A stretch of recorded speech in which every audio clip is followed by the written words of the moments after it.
Hey guys, this is Srikanth here. In this video, I'm going to introduce you to the SQL Server System Databases, and I'm going to go through each one of them and try to explain as much as possible so that you will be familiar with what are the benefits you're going to get from the system databases. So, in order to go to the system databases, you have to first open SQL Server Management Studio. You can open it by just typing SSMS in search and open the SQL Server Management Studio. If it is not installed, you can download it from the internet.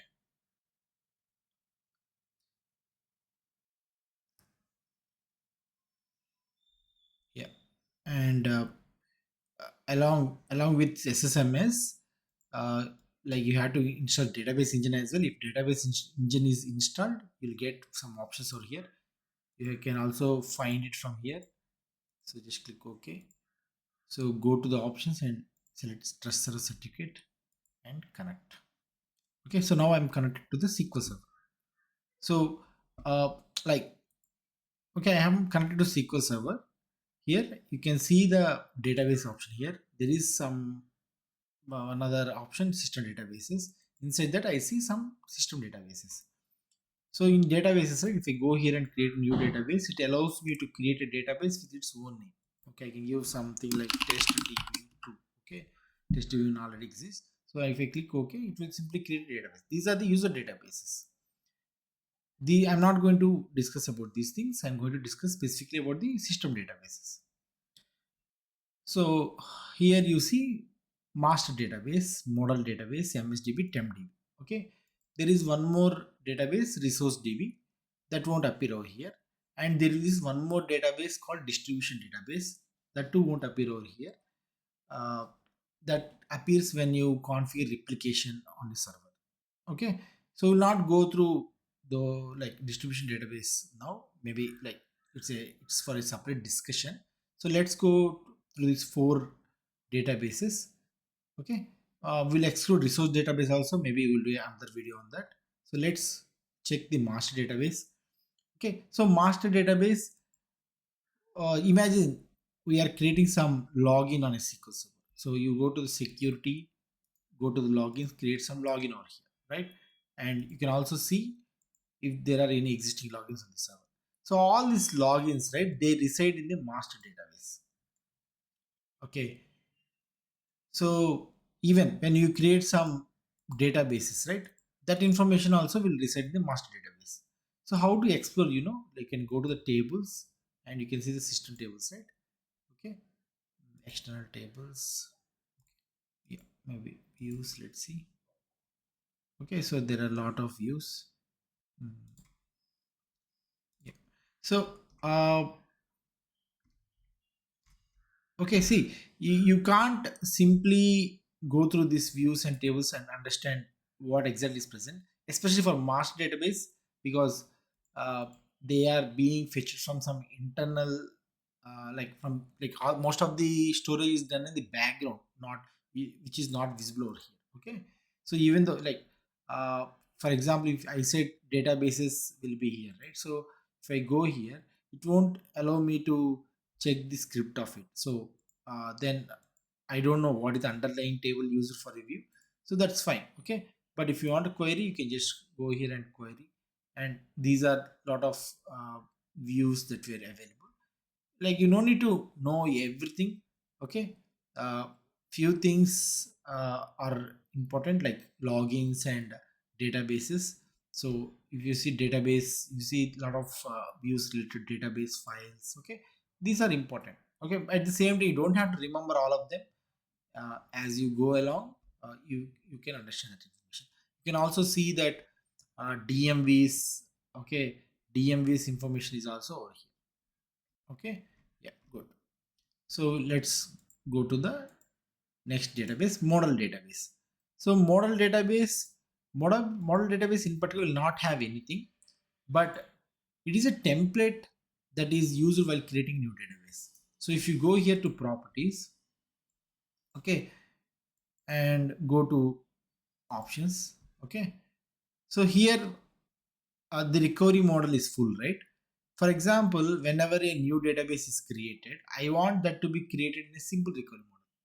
Okay, So what I have to do is, whenever I create a new database, I have to go to options and select the recovery model as simple. But if I don't want to do it like that, and I'm pretty sure that all databases are going to be simple, I can simply change the properties of model database, and then any database I try to create will have a recovery model of simple by default. Okay, likewise I can control many other properties for a database. So model database is a template of a user defined database. Okay, so next one is MSDB. In MSDB we'll have information about uh, backups and jobs. Okay, so in SQL Server, right, along with SQL Server we'll have a SQL Server agent. Okay, SQL Server agent is the place where we have jobs. If you go here, go to the job activity monitor, you can create any job over here. So just, okay, you can't create a job from here. You can just go here, create a new job, and you can continue to create some job over here, add some steps and all these things. So after creating, right, if you want to find out what are the jobs that exist on this server, okay, that is when you go here and you will fire this commands like use MSDB and then sys jobs. Okay, like this you can get all the information about the jobs. Okay, even backups also information will be here. Okay, so backup set is one important table. We just go here, and if you fire here, you will get a backup. Okay, so yeah, let me take a backup of this task backup. Okay, let me simply say okay. So now the backup is done. So now if I run this command, you can see a backup is generated. Okay, so that's about MSDB. MSDB mainly consists of jobs information and backups information.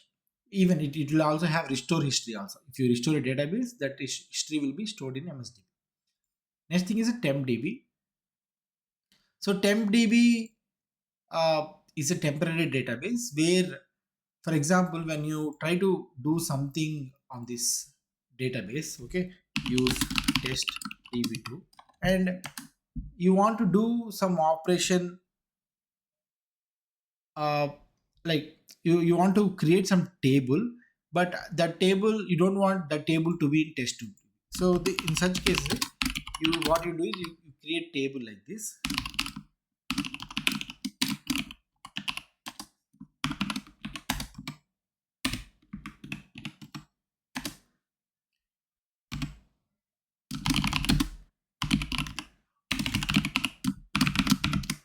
Okay, so if you create something like this, even though you are running on test db2, this table will be created inside the tempdb.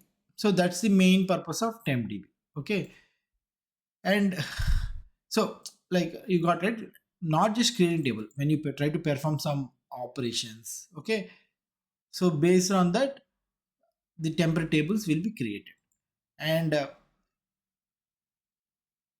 another important thing is, like, we have to make sure that we are not creating too much load on tempdb, because when you create too much load on tempdb, like by creating so many tables, just imagine you have a 1 GB table on this and you try to move that to a temporary table, the tempdb also will grow by 1 GB. Okay, but in real time we'll have much bigger tables and we have to be careful when tempdb is full, right? uh, Not only that affects your database, it also affects the other user databases as well. So we have to be careful, like when we are adding too many temporary tables. Okay, so that is also important. And also one more thing is, you can go to help db.